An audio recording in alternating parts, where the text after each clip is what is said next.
we had Ronald Reagan, and he provided a sense of normalcy, a sense of who we are as a nation. A lot of the stuff the Democrats are doing are not loud. And I'm like, okay, but we exist in this space where politics is loud now. We live in a country that offers a chance for different people of different ideas, whether you agree with them or not, to come in and try and make things better. Welcome to Our National Conversation, a podcast in which we discuss politics from all angles. We are completely nonpartisan, and all views, respectfully stated, are welcome here. Our podcast is unique in that it is hosted and run by students who are focused on finding solutions to the biggest problems facing America. You know, bipartisan is one of those words that sounds good. We all say we believe in it, but when you actually see how politics plays out these days, there's very little bipartisanship. We at Our National Conversation believe in bipartisanship and actually nonpartisanship, where party really shouldn't matter. We should just focus on solutions and not finger pointing. But when I describe ONC to people, some people think it sounds great. They're all for it, but it sounds very naive also, that it's almost hopeless in today's conditions that something like this could ever actually get traction and gain some momentum. What do you guys think about that? I mean, you're here, obviously you believe in the mission, otherwise I don't think you would be here, but how do you take this idea that we all ought to get along and work things out and turn it into reality? Well, to piggyback off of what Erol Yilmaz said, in 2026, I would love to see neither party get an advantage over the other. I know that's unrealistic. I know that even if one side has just one more person than the other, they'll try to put that into an advantage and they'll try to push their agenda. But in a perfect world, I would like for Congress to meet in the golden middle. The I know I don't I mean the golden means, I mean.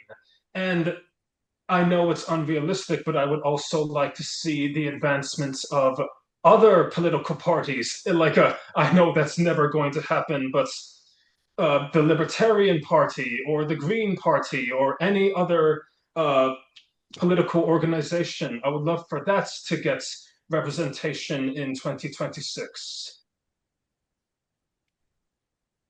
I, Any, any other thoughts on 2026? Well, for one thing, if you look at certain places that have been mapping out the current forecast for the election, like for instance on tw 270 to wins forecast, it definitely is leaning a lot more to the right. If you look at that, I mean, just looking at the current projections, especially in middle America, which isn't unsurprising, it's leaning very much towards the red. And you're seeing a very small amount of blue pockets, but I think that a lot of those pockets are usually in places, like the East Coast or the West Coast. And I think that the biggest thing that is going to determine the election, like usual, is probably the big cities, even though that in the wide range of middle America, it tends to lean more to the right. A lot of what usually comes down to these elections is the determination between the cities, which are big pockets full of much more left-leaning people. So I think that it's going to be a very interesting race, but at the moment, it is looking more like it's leaning towards the Republican side. Anybody else? I also agree that it's probably leaning towards the Republican side, but there's a lot of talk about like we heard in the previous election about how there's going to be a lot of mail fraud. Oh, my phone's on. Yeah. Okay. That is awful timing. Oh, did it? Yeah, my phone died. Anybody want to fill in while Errol is figuring out his technology? yes. Go ahead. Ian. I understand why folks are leaning right, and I feel that they're leaning right because they want a sense of normalcy. 40 years, Doran's nodding, and, and I know I'm right on this. 40 years ago, we had Ronald Reagan, and he provided a sense of normalcy, a sense of who we are as a nation. And it captured not just his own party, but Democrats. People who would normally vote D voted for Reagan because he made sense. We don't have that anymore. This country, our world, has gone topsy-turvy in the last 30 years. Young people, old people, we all want a sense of normalcy. And there is no Ronald Reagan anymore. Instead, we have a man that Republicans themselves cannot decide whether they're behind him or for him because they cannot decide whether or not his legacy will manufacture their own political legacy or it will be their undoing. And young people are desperate to understand what is going on. Business is desperate to understand what is going on. This man has messed with tariffs. He has messed with the business cycle. He has undone years of jurisprudence with his talk. And we're all wondering, what in God's name is going on now? We need a Republican leader who is not Donald Trump. We need a Republican leader who looks more like Ronald Reagan.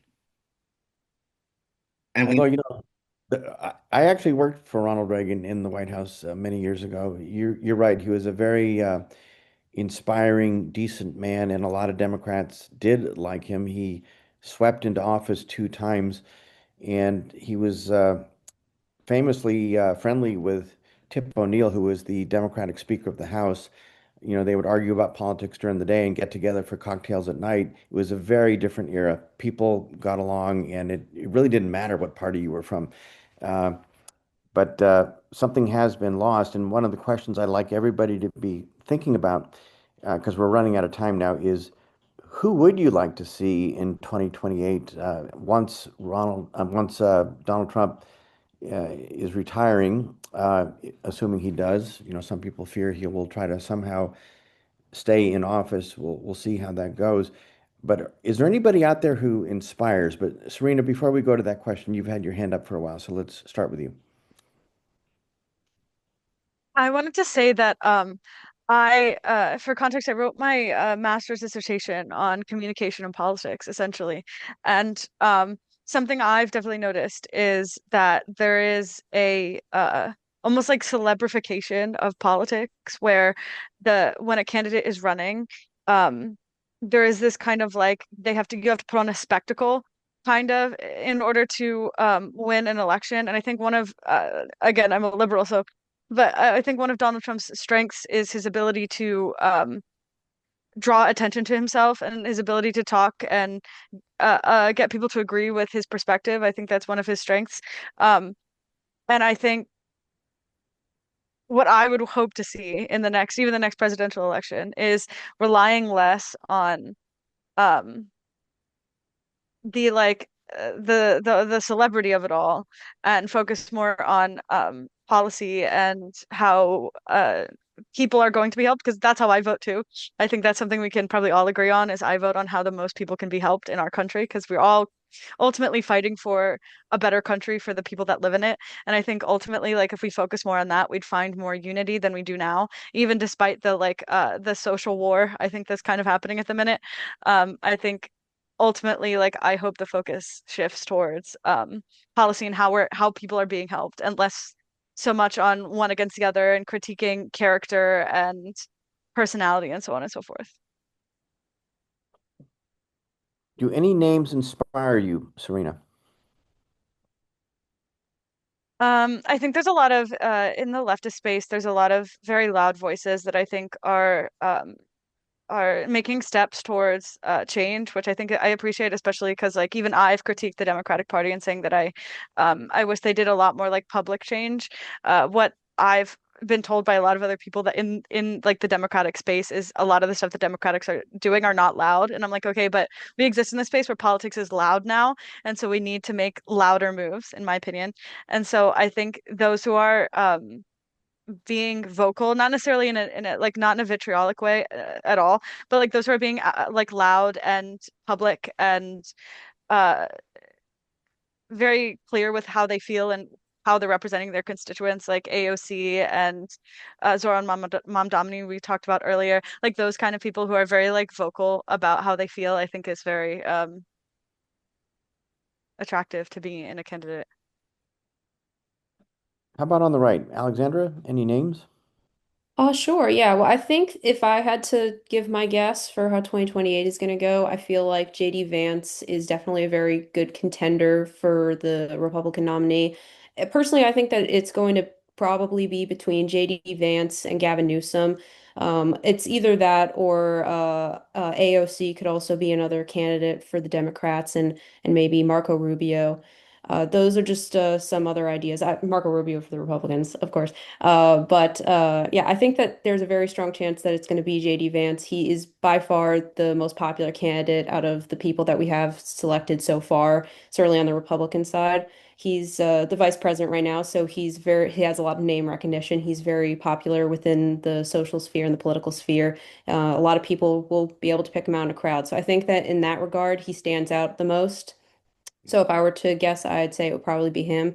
And Gavin Newsom right now, I think is definitely a very good contender. He's definitely one of the front runners. I would recommend the if I were to give a suggestion. Though I think that they are pushing AOC a lot more on the Democratic side. I've been seeing a lot of stuff with her, especially Bernie Sanders has put her on his campaign trail recently, and they've been working together and collaborating together. So I think she's another interesting contender that very likely will be pushed for the race.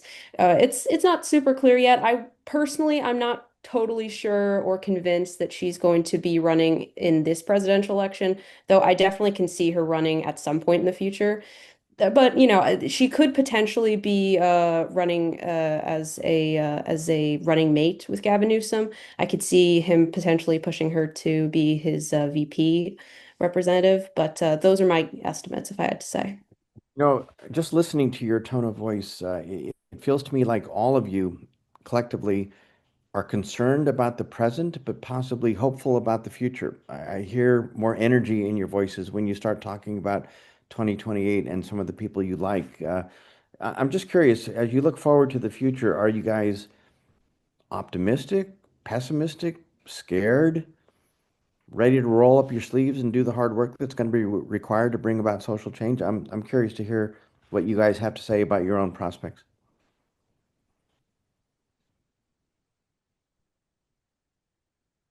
Well, personally, sorry. Personally, I am very optimistic. I think that things tend to work themselves out. And I feel like a lot of when it comes down to politics and political elections, people you'd like to portray it as the end of the world and the be all end all. But there's always been a peaceful exchange of power. Well, maybe not always, but there is a general peaceful exchange of power in this country. And I think that that's something that we should all be very proud of, that we live in a country that offers a chance for different people of different ideas, whether you agree with them or not, to come in and try and make things better, or as far as they think that they are making things better. And I think that's a good thing. And I think that everyone should be very excited for the election, or at least I am anyway. I am very optimistic and I am very interested to see how things are going to play out. Anybody else?